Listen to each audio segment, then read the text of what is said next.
Document discovery. A dozen classified documents were found in former Vice President Mike Pence's Indiana home and have been turned over to the FBI as both President Biden and former President Trump are under investigation for their own handling of classified documents.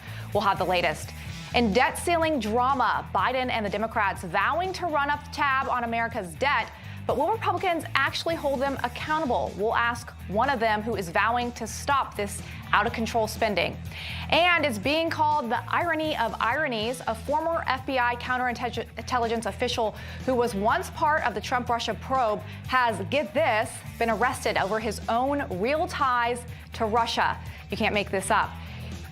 Spicer & Company starts right now.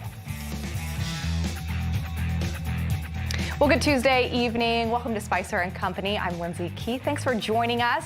Sean is off tonight serving our nation on Navy duty. Well, a dozen classified documents were found in former Vice President Mike Pence's Indiana home and have been turned over to the FBI now, according to Pence's team. The documents were found last week, and Pence previously said that he did not take any classified documents with him when he left office in January of 2021.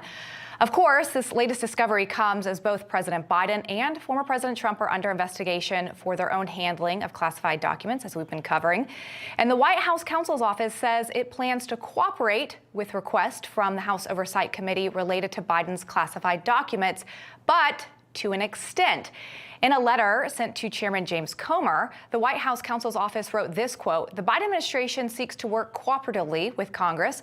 We are reviewing your recent letter with the goal of seeking to accommodate legitimate," key word there, "oversight interests while also respecting the separation of powers and the constitutional and statutory obligations of the executive branch generally and the White House in particular." All right, break that down in just a minute. But yesterday, Ian Sams from the White House counsel's office refused to say how Biden ended up with these classified documents after leaving office in the first place, or if Biden could have more documents at other locations. Watch. How could this happen? And do you agree having classified documents outside of where they should be is a serious issue? I understand the question about how this happened. Yeah. And I think it's really important to understand that's exactly the type of thing a Justice Department investigation would be looking at. That is why we're deferring to the Justice Department to answer some of these questions. Okay, Ian, are there any possibilities that there are documents at other locations owned or used by President Biden in the past? Look, we're going to be really careful not to talk about potential future steps and developments in the investigation itself because we respect the independence of DOJ to conduct this thoroughly and fairly on their own accord. And so I'm just not going to get ahead of that process in questions like that. Okay, so there's a possibility. I don't know. A very transparent response there. Well, Senate Republican leadership is taking more of a hands-off approach in other news to the upcoming debt ceiling negotiations, instead choosing to leave the deal-making to their House counterparts. According to reports, Senate Minority Leader Mitch McConnell and his leadership team don't see a way to negotiate with Senate Democrats on this and do not want to undercut the House Republicans' position. So will this mean that President Biden may have to act unilaterally to avoid a default? We're going to get the latest from Ohio Congressman Brad Winstrup, who is on the Ways and Means Committee. And a former FBI counterintelligence chief was charged and arrested for allegedly violating sanctions on a Russian oligarch. Well, according to the Justice Department, Charles McGonigal conspired with another defendant to provide services to a Russian billionaire, which violates the U.S. sanctions. And McGonigal was charged with 5 counts, including conspiring to violate and evade U.S. sanctions, conspiring to commit money laundering, and committing money laundering.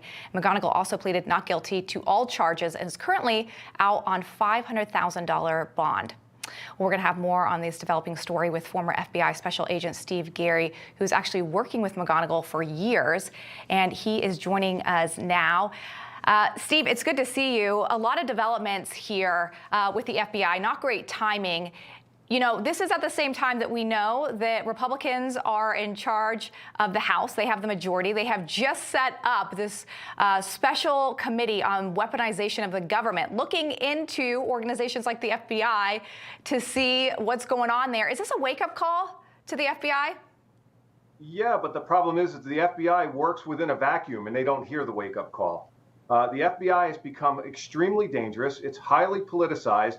And it's become basically an arm of the Joe Biden administration to go after political opponents that they don't like or they want to keep quiet. This is a problem, and Congress needs to take steps immediately to get this under control. And really, the only way they're going to be able to do that is to basically split all of the divisions up. The criminal division, the counterintelligence division, and the counterterrorism division. They have way too much power with a built-in $10.5 billion budget. It's a lot of money, and that gives them a lot of power.